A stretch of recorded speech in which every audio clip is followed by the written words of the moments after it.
When your dreams turn into nightmares and you are living with the enemy, which of course is your spouse and father of your children. It all started when a poor hard-working girl from the country met a boy from the city who could and would fulfill her dreams, but at what cost? It was like a fairy tale romance at first, all her wishes were being fulfilled and they were happy together. When she got pregnant, he was overjoyed and so was his family. They all decided that she should live with them. Even though she already had a home, she decided to go anyway, and that was where it all started. At first it was just verbal. She broke down emotionally and there were fewer physical altercations because she would always fight back. However, it got worse as time passed. They started sleeping in separate rooms and he started cheating shamelessly and would disgrace her ever so often. Eventually their child got older and started to understand what was going on. He began to dislike the father and that became another issue. He accused her of turning their son against him. It reached a point where they were living separate lives in the same house. Her son got tired of the situation and wanted her to return to her home. She did just that. However, the spouse came to her house and started acting nice as before. Doing things like preparing breakfast, helping out around the house. You could say he returned to his old self and their relationship was good again, but she decided to remain in her house. He decided that he would stay there as well.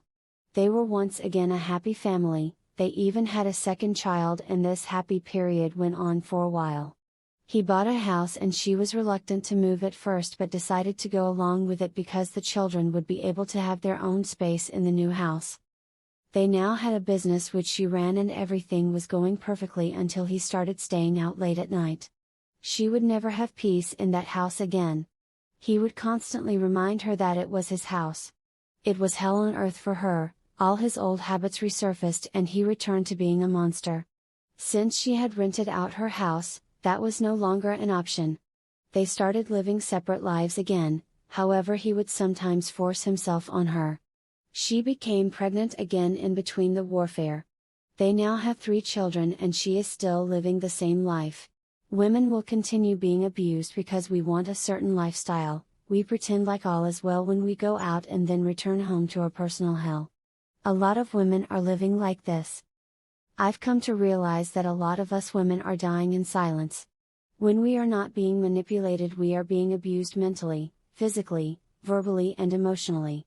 This is being done to us by the ones who are supposed to love and care for us the most. Some of these people are our fathers, brothers, uncles and spouses. We keep coming up with different reasons why we stay. Some of us are not independent and have to depend on that person. Some of us don't have anyone to talk to because of trust issues or anywhere to go. Some of us stay because of the children when there are children involved. But is it really for the children? What are we telling the children? That it's okay to get abused? Others stay because they are being threatened and some are just simply afraid.